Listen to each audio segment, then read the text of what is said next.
खुलुमबाय आंनि मुलुगनां बड' निउस चेनेलनिफ्राय गोजोन फुंबिलिनिसिम गासैनिबो अननाय आरो मोजां मोननाय जासिहरनाय जाबाय। स' आसा खालामो नोंथांमोनहा गासिबो मोजाङै दं। स' नोंथांमोननि थाखाय आं गोदान भिडिअ लाना फैलायबाय। अन्नानै भिडिअखौ स्किप खालामाजासे जोबजासिम नायलांदो। दिनैनि फुंबिलिनि मोननैसो गाहाय रादाबफोरा जाबाय।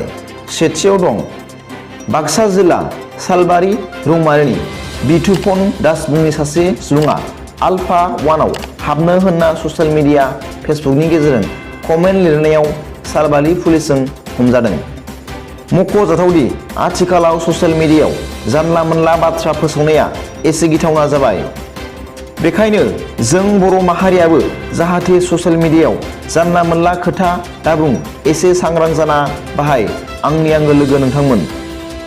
नैथियाव दं चिरां जिल्ला सान्थिपुर बिसनि सिङाव गोग्लैनाय 2 नं कुसुं दैमा गामियाव गोबां बोसोर सिगांनिफ्रायनो रायजो जाबोनाय लोंनाय दुगैनाय दैनि बायदि जेंनाजों भुगिनांबोनाय बर' फिसाफोरनि थाखाय मैया दैनि जेंनाखौ 14 नं चिरां दुवारनिनो EM रनजित बसुमतारी बिथाङा गोनांथार दैनि जेंनाखौ सुस्रांना होबाय।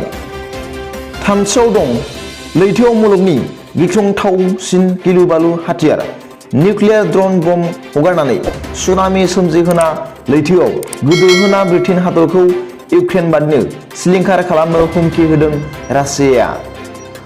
ब्रैथियाव दं आमेरिकाया इउक्रेनखौ रासियानि गोदानै सानजा आरो खोलाहा थानाय ओनसोलफोराव गाग्लोबफिननायखौ होबथानो थाखाय गोबां हाथियार थाबैनो दैथायहरदों होनना टाइम्स अफ इन्डिया रादाब बिलाइयाव फोसावदों।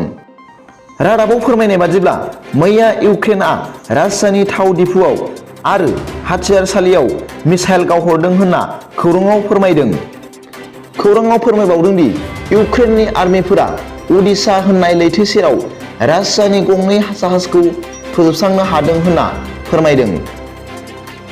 बाथियाव दं भारतनि हादरगिरि रामनाथ क'विंद बिथाङा मैया मंगलबार खालि गुवाहाटी एयारपर्टआव सफैदों। बिथां प्रेसिडेन्टआ आसामाव फैनायखौ आसामनि गिबि मन्त्रि डक्टर हेमन्त बिश्व शर्मा आरो आसामनि गभर्नर मिस्टार जगदीश मुखी बिथांमोनहा बरायनानै आजावदों। मख'नो गोनांदि बिथां हादरगिरिया सानब्रैसोनि हाबाफारि लानानै सा सानजा भारतनि हादरसाफोराव दावबायगोन। बिथाङा बड' साहित्य सभानि सावरायमेलावबो बाहागो लानानै माखासे गोनांथार आयदाखौ सावरायगोन आरो बिथाङा मिज'राम इउनिभार्सिटिनि सावरायलायनायावबो बाहागो लाहैगोन होनना इन्डिया निउज मुंनि खौरां बिलाइयाव फोरमायदों।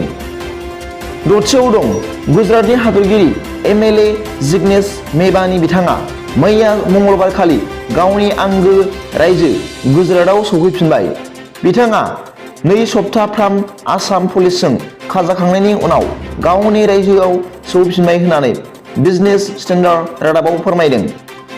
बिथाङा गुजरात हादरसायाव सौफैफिननानै गावनि गुजरात हादरसानि सासे आयेन बानायगिरिखौ एबा लेजिस्लेटरखौ दुथांफोरा लांखारनायखौ मिथिनानै गावनि गुजरात हादरसानि BJP सरकारखौ खामानि गैयै सरकार होनना सोंखारिदों होननानै रादाबाव फोरमायदों।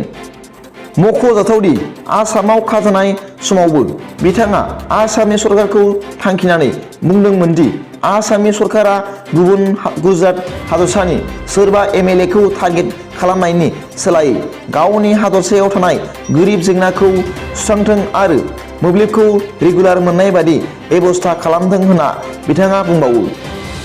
फुंबिलिनि मोननैसो रादाबा दा बेखिनियानोमोन लोगोफोर। सोरबाफोर आंनि चेनेलखौ दिनैसो गोदानै नायसंदोंब्ला अन्नानै भिडिअखौ लाइक आरो साबस्क्राइब खालामना आरो बेल आइकनावबो थुनानै हो जाहाथे आं गोदान निउस आपडेट लानानै फैयोब्ला नोंथांनियाव सिगांग्रो नटिफिकेसन सौहैयो। गाबोननि फुंबिलिनि रादाबाव नोंथांमोनखौ गोसो गोथारै बरायहरनाय जाबाय। गोजोन्थों। एसेनोसै।